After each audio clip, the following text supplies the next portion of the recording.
Good morning, good afternoon, or good evening, depending on where you are joining us from around the globe. And welcome to today's webinar, Global Markets for National eIDs to reach 11 billion annually in 2013. I am pleased to let you know that you are joining 180 of your industry colleagues on this webinar event. And what an event we have for you today. But before I start, I would like to thank our last webinar presenter, Mr. B.B. Nanawati from the Unique Identification Authority of India, for his excellent presentation during our last webinar. And also, before we begin, I'd like to remind all of our attendees that we will be taking questions at the end of our discussion today. To ask a question, just simply type it into your dialog box in the Go-To control panel on the right side of your screen. We will be pleased to answer these questions at the end of today's webinar, so please stay around for those.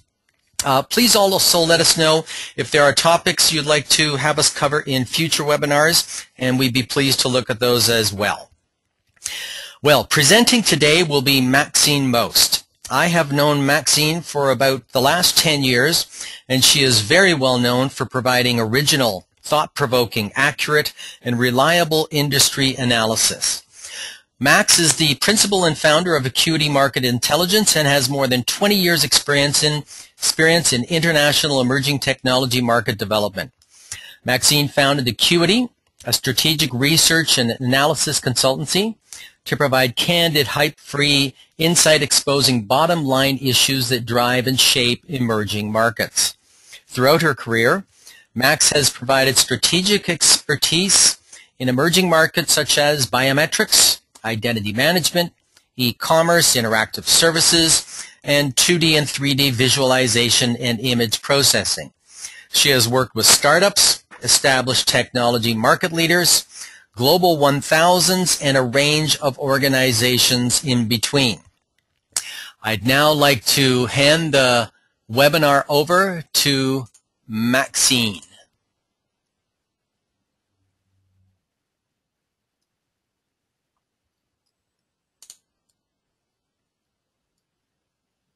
Oops, what happened? Oops, back. Okay. All right. There we go. I think we're in pretty good shape here. Let's see if I can get rid of this. There we go. Okay.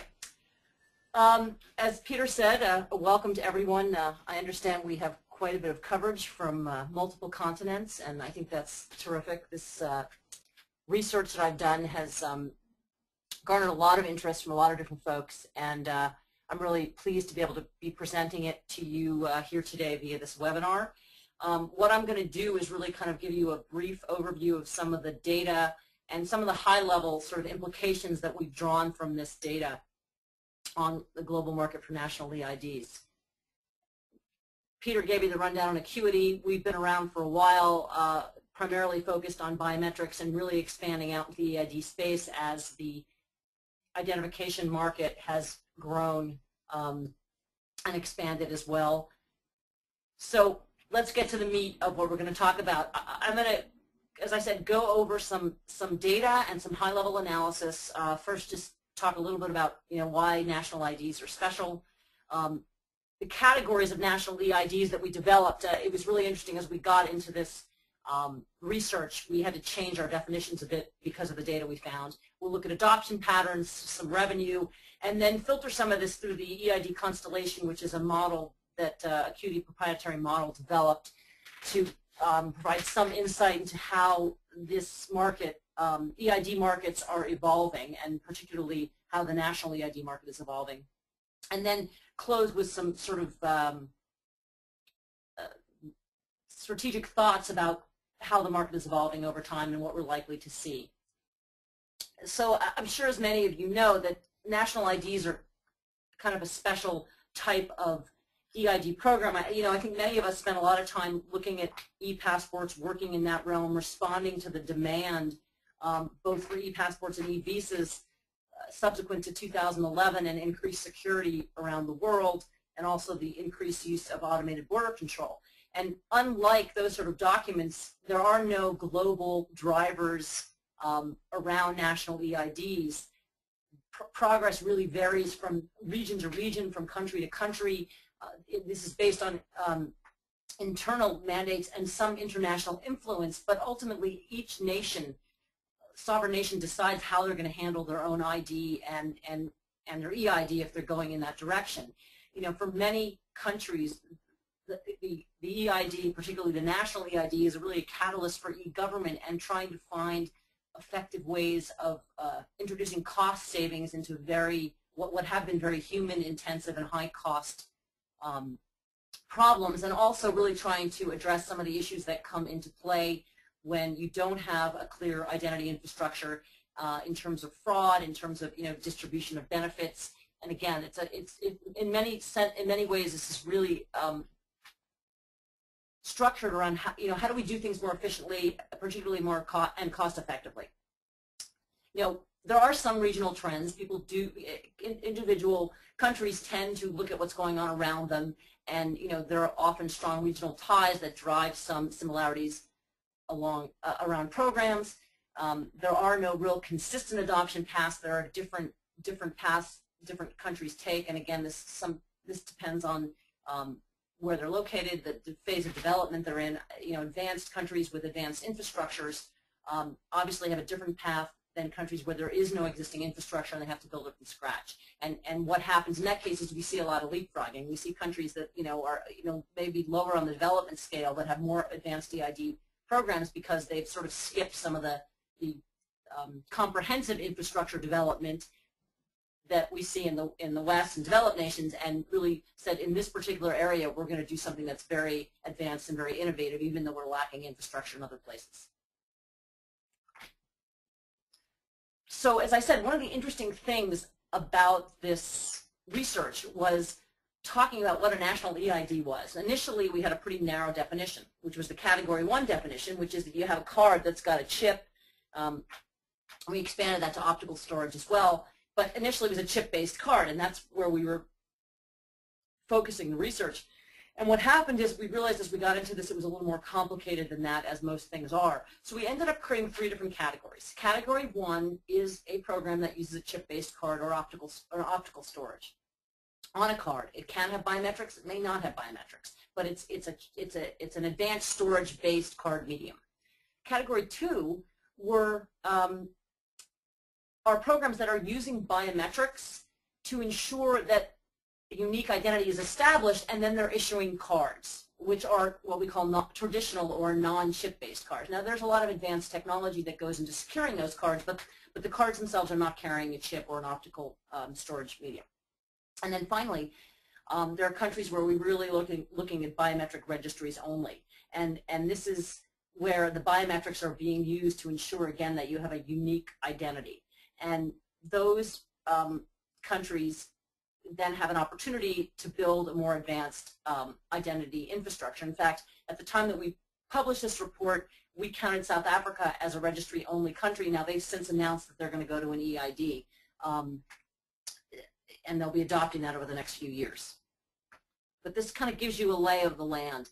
And if you look at how that plays out in terms of what's actually going on, you see these different numbers. And these are a total number of countries globally that have adopted in these categories. And what I think is really interesting is the Category 2 to Category 1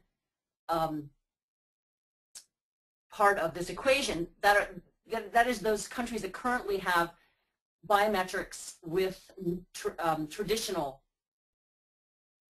IDs, national IDs, or NIDs as referred to in this chart, that are converting to Category 1. They're going to a chip-based card. And you see that there's, initially in 2010, there's 12 nations that are doing that, and by 2013, they have shifted the programs. So then the question becomes, how many of those, and you see an increase actually in the number of purely of programs that are Category 2, which are biometric programs with traditional ID cards. And so the question is, of those 25 nations that we expect to have those in place by 2015, how many of those will eventually convert to eIDs as well? And then finally, we have our biometric registry-only countries, whether there are just a few of those. And what you get is a total of 114 countries that have some kind of an eID program by 2015, according to these categories that we've developed. This is just a chart representing those same numbers. You know, visual imagery helps people see it. You know, and what's interesting about this chart, the implication is you're not seeing dramatic growth in the number of total national ID programs across the globe. What you're seeing is a shift, a huge shift, away from traditional IDs towards eIDs. Here's another picture of that data. Again, you know, how many countries are adopting, and this reflects this chart that we just looked at, the actual numbers, the share of traditional IDs versus eIDs, and you know, you see basically an enormous shift in the total share of the market.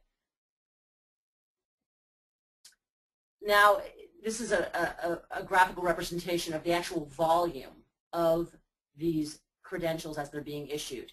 Again, what you see is a huge shift away from traditional IDs towards eIDs. Now, these numbers are not showing any kind of linear growth, and the reason they're not is because what tends to happen with these programs is there's accelerated enrollment and deployment of credentials early on, and then it trails off and stabilizes. So what you're seeing is in the between 2011 and 2013 and 14, there's a number of programs that are coming online, so you're seeing a surge in the actual volume issued annually, and then that levels off by 2015. Here's the data that underlies those charts. And one of the things that's really important to look at in terms of the annual issuance is the role of China, because if you in 2010, China is issuing somewhere on the order of around 250 million of the 346 million eIDs that are being produced. Now, China's not using biometrics today. They say they're actually going to move towards fingerprints. So what you may see is another surge in enrollment, and if they decide to incorporate that data on the chip, there may be updates that are required as well. But really what you see is that China today is really the primary volume generator of national eIDs. That shifts over the time period when you see a lot of adoption in other countries. But still, it's an enormously significant part of the market, and China has really a closed market opportunity. I mean, they may bring other technologies in from outside the country, but eventually, really, they're using their own providers. So while that's a significant volume of eIDs, it's not necessarily a globally available market opportunity. These numbers do not include India right now. India, we're looking purely at the UID. Now, India has talked about producing cards, and I just read something about this the other day, that there's now a conflict that's trying to be resolved between the National Population Registry and the UID program. But for the purposes of this report, we did not include cards because it's not clear to me right now that we're actually going to see that. Maybe we will, and we'll start seeing hundreds of millions of cards produced in India, which would radically increase these numbers. But there's still some lack of clarity around that issue right now. Okay, circulation numbers, same kind of thing. I mean, you're not seeing radical growth, although the growth that you are seeing is basically outside of China, and that means the market's opening up. But you do see, again, this shift in total circulation of traditional to eID-based national IDs. Here's the data supporting those numbers. You will have access to these slides, so I hope you're not scrambling too hard trying to take notes. You know, the webinar will be available for replay, and I will make a PDF of the deck available for folks if they want to see it. What is interesting is more than a third of the world's population is going to have an eID by 2015. Now, if India comes on board and issues, you know, a significant number of eIDs, that'll be even a greater number of eIDs in the country. I mean, across the globe. But you're still seeing, you know, by 2015, you're talking about 70% of the total circulation, which is, you know, significant. And so now let's shift a little bit from adoption and take a look at revenue. Again, the revenue surges and then backs down a little bit. This goes along with that notion that you have a surge in enrollment and distribution. Many people who do this kind of research will essentially spread the enrollment and distribution evenly across the years, and I don't think that gives you as accurate a picture. The way we calculate the revenues, we actually look at how we think the deployment's going to go and try to allocate volume and revenue to the years where we think it's going to be more accurately reflected. It's a little more complicated, but I think it gives you a better picture. And whenever I see market forecasts, and they're always these nice little linear projections, or they're the classic hockey puck, it always makes me a little concerned, because I know that that's not how the real world works. We tend to see a little more fluctuation, and we do our best to try to integrate that type of analysis into the work that we do. This is not a big surprise. The regional market share. Again, this is eID card volume. So China, issuing 250, 300 million cards a year, is pretty dominant. What is interesting, actually, if you look at the year-on-year numbers, which you would see in the report, there is some fluctuation. Asia's share actually drops and then comes back up as there's again, accelerated deployment in those middle years in specific regions and countries. But you do see a more, evenly spread out among the non-Asian regions, if you will. And the next chart shows the revenue share, which is a little bit less Asia dominant. Some of that is because the card costs in Asia. Some of it is because in China they're not using biometrics today. So that shifts some of the total revenue share to non-Asian regions. And again, the details of these progressions are all included in the report that we published. So now I want to talk about the constellation a little bit. And this is a tool to try to give you a view of how the market's evolving. We developed two different indices. One's called the eID Evolution Index, and one's the eID Service Index. Along the X and Y axes respectively, and it gives you indications of what's happening in terms of eID technology and operational maturity, as well as sort of the general level of infrastructure. And I talked about that earlier when I said that for many countries there's leapfrogging going on. They're not developing their infrastructure and then going to eIDs. They're going straight to eIDs, and their infrastructure is in whatever state it's in. So just to give you more detail for this evolution index, we basically created a categories or phases of, if you will, of evolution of or operational maturity of the eIDs. From no functional registry and or no digital registry to a fully integrated system where you have a unique identifier, multiple programs, multiple tokens, perhaps, whether it's a card or you can embed it in your cell phone. So it's a whole range of evolution. Again, these are not clean lines. And when you do this kind of analysis, there's not clear precision in exactly where different countries fall in these phases. It's an attempt to provide a model that gives you some insight and to be. The eID Service Index is a composite index. We used several different globally available or publicly available global metrics to determine what the composite service index was. And this is really a measure of where the infrastructure is. So this is going to be very high for countries in the West and in North America. It's going to be lower for developing nations in Africa and in Asia, or the Caribbean. These are not going to be numbers that are terribly unexpected. What this does show you to some extent, and this is an eID constellation that reflects the regional evolution, is sort of where these regions are relative to each other. Now, in this particular analysis, I only included countries that are on this eID, that are included in the report, essentially. This is the 114 countries that are either currently have or will have eIDs by 2015. If I included all the countries in the world, these numbers would look very different. And what you see here is the index, the service index against the evolution index, and essentially the size of the market reflected by the bubble. So North America, for example, is represented by Mexico in this case. And because that's the only country we included, that the position is the position of North America is purely where Mexico stands. A different type of analysis, as I said, you can include all the countries in the region, get a different picture. This is just for countries, as I said, currently that have eID programs or that will.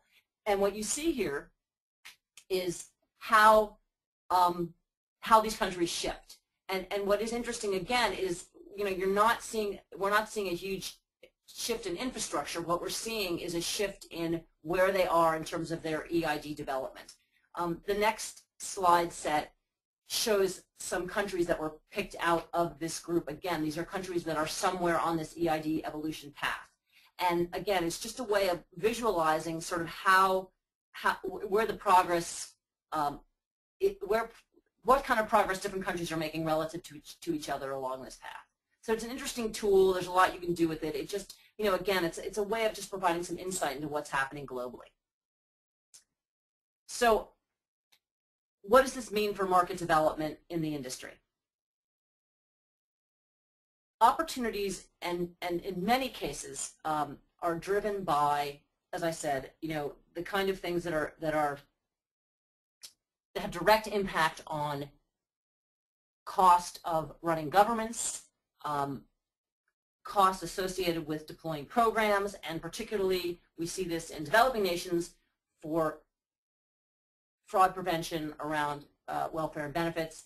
We're also seeing it in regards to financial reforms in some of these arenas, and that is true both in developing nations and developed nations, and particularly around fair elections. We see a lot of this where, you know, there's really this notion that we want more than just, we want fair elections, we want these other type of opportunities to improve our aid distribution or whatever, and so we need more than just a voter ID card. We really need a national identity card that's going to allow us to manage our processes much better. And particularly this is true, you know, I should say it's true in different ways for countries at different stages. In the developed nations, as I said, it has a lot to do with automation and facilitation.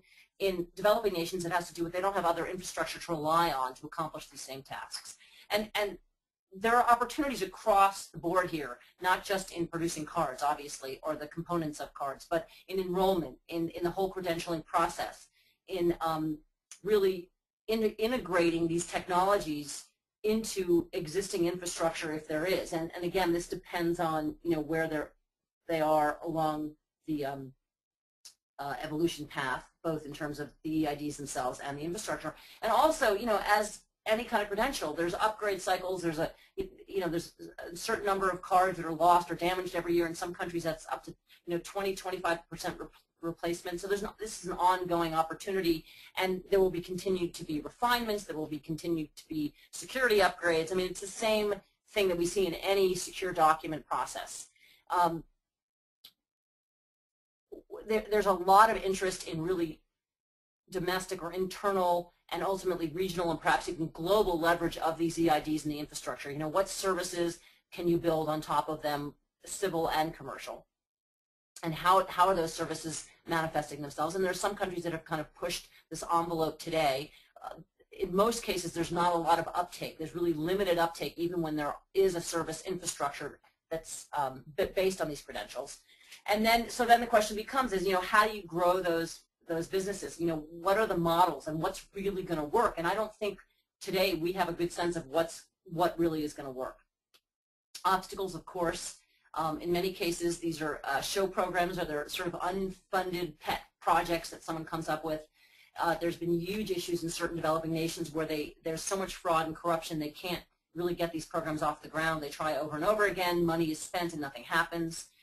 One of the things we do see is sort of unanticipated costs due to inadequate infrastructure. You think you can use infrastructure, it turns out you can't, or, you know, at the end of the day, you really need more in the way of security, redundancy, and sort of backup infrastructure than you imagined. You see ownership conflicts and silo confrontation. You're seeing this today in India, where there's a lot of issues going on between the National Registry Program and the UID program, and who has ownership and whose enrollment is working and what's the process like, and so on and so forth. And then, of course, all of the public concerns of privacy, security, civil liberties, you know, this, especially as you deal with biometrics. We're already hearing stories about fraudulently UIDs being issued in India. So these are the ongoing issues that you tend to deal with and tend to create sort of some kind of public pushback. So I hope that this has been an interesting 25 minutes or so. As I said, this data is just a sort of a glimpse. It's a bit of an overview of this marketplace. The report from which this data comes is about 435 pages, and if you've seen any of the reports that Acuity produces, you'll know these are data-intensive reports. There is analysis, but really the focus is on getting high-quality data out to you so that you have the information you need to then make intelligent decisions in your business. And with that, I'd really like to thank you. As I said, this information will be available. There's more information on the website. As always, lots of things to download at Acuity, and we, any specific questions you have beyond what we covered today, please feel free to contact me directly. Thank you so much.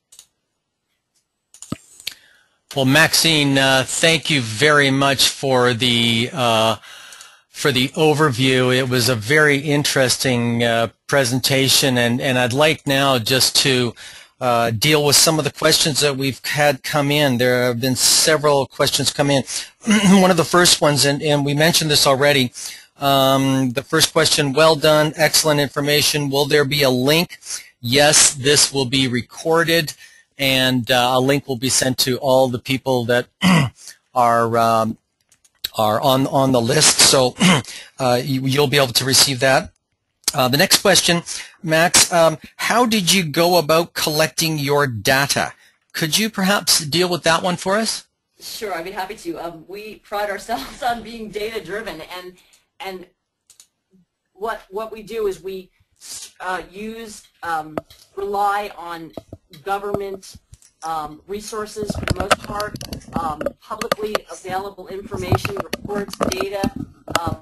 We verify that, try to verify it with across sources, so we're not relying just on a single piece of information. But and we do speak to vendors to verify some of the data, but what we tend to try to do is to really work from a bottom-up perspective and find the core data that is being provided.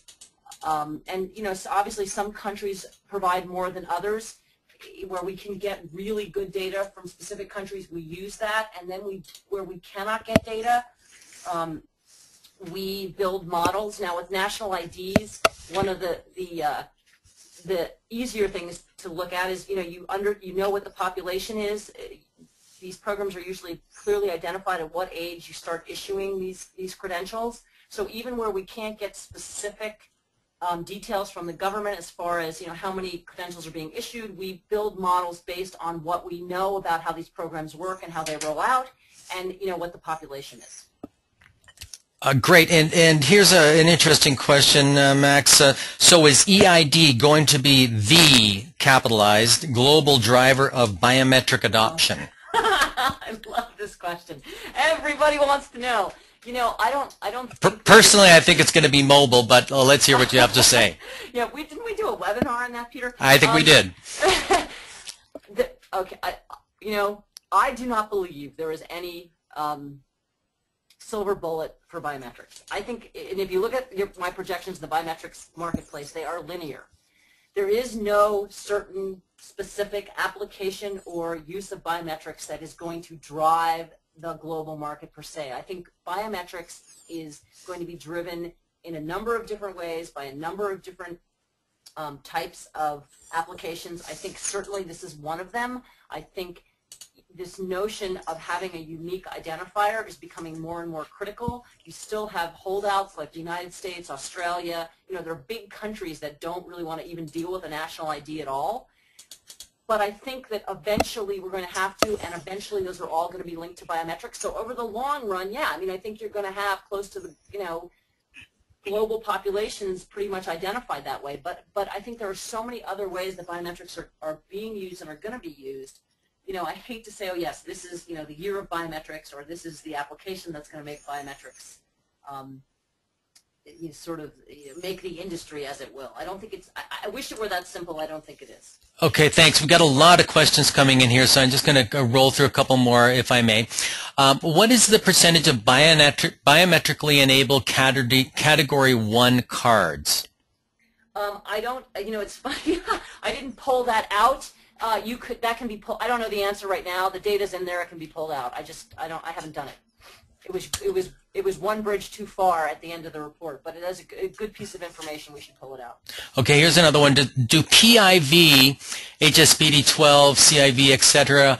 efforts impact this data? Does the migration of PIV to commercial use relate to the eID use/adoption? Is that a driver?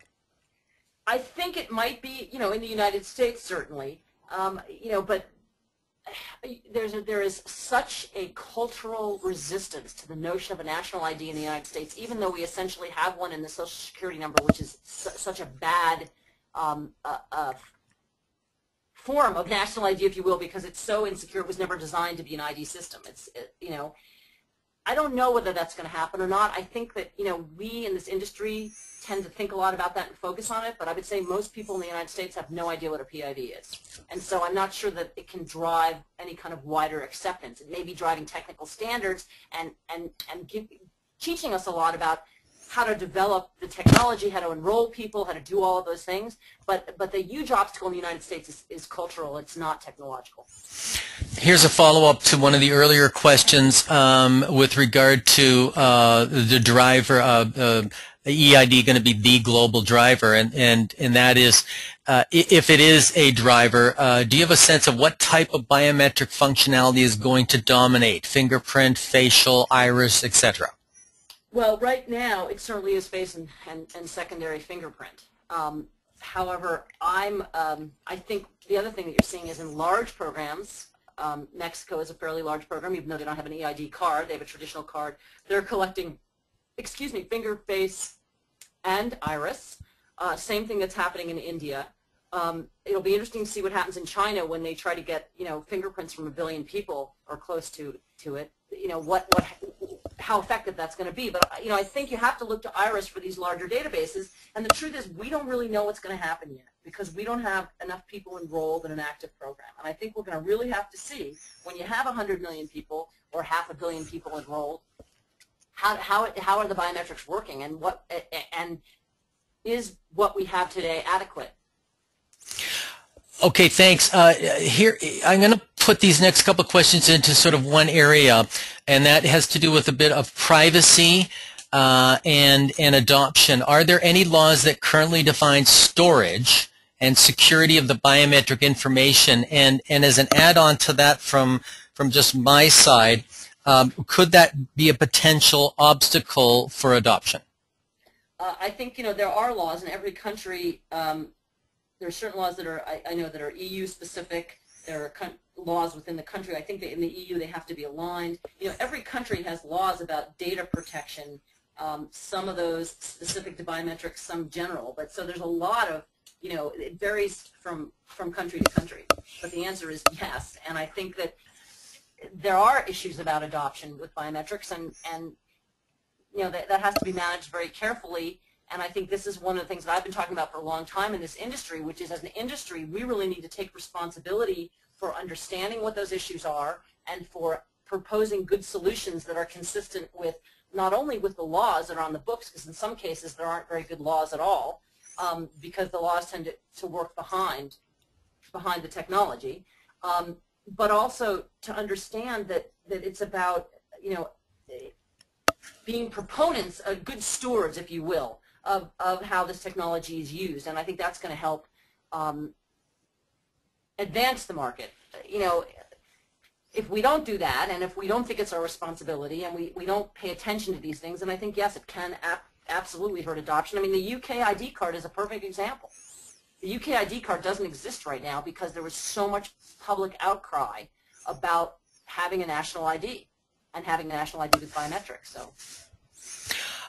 Okay, and I'm just going to ask one or two final questions. What key factors might cause this growth to either accelerate or diminish? Now, you covered some of this off in the obstacle area that you were discussing, but are there factors that might cause this growth to accelerate as well?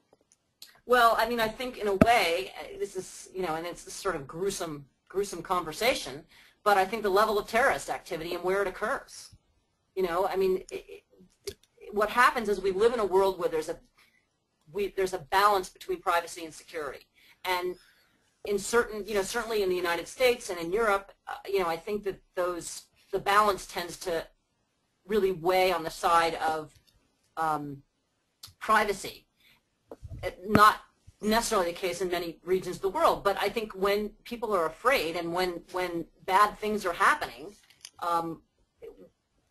that balance can slip, and so if I don't think it's a question of if. I hate to be morose, but I think as these things happen over the next 5, 10, 15 years, there's going to be responses to them, and I guess my hope is that as an industry, you say, okay, on some level you're going to take advantage of these market opportunities, but I also think you have to do it in a way that's consistent with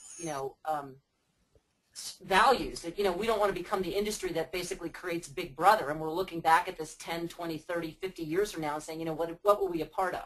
So I think it's really important that we continually focus on, build in, and educate in regards to how biometrics can actually be privacy enhancing and protect your identity and protect you from bad things happening, as opposed to being this restrictive, frightening technology, with which people can do bad things.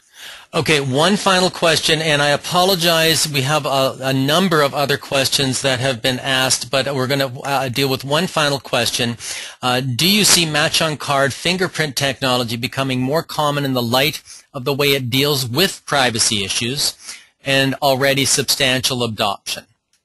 Well, I think the concept of match on card is certainly one that is important, because what you're saying essentially, and it depends on how it's used, but if it's used in the context that I'm controlling my biometrics and I'm not necessarily being subjected to storing data in a centralized database, in certain applications for certain purposes that works really well. Whether or not that has to just be fingerprint, whether you're talking about actually reading the fingerprint on the card, yeah, I really believe, and Peter and I both have talked about this extensively, and we were joking before about the seminar we did on mobility.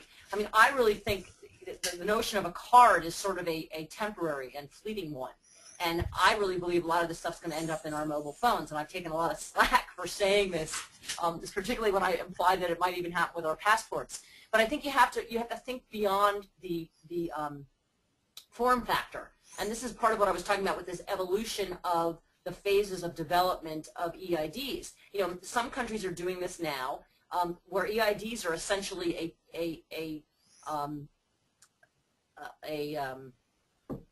virtual credential, and you can put them in different form factors, including your phone. So I think we have to really think about it that way, and that also expands the capability of match on. If you're talking about matching to a mobile device, which could be a card or something else, I mean, if it's a more complex device, then you have more ways to match. You could match with your face or your iris or your voice or other potentially other biometrics.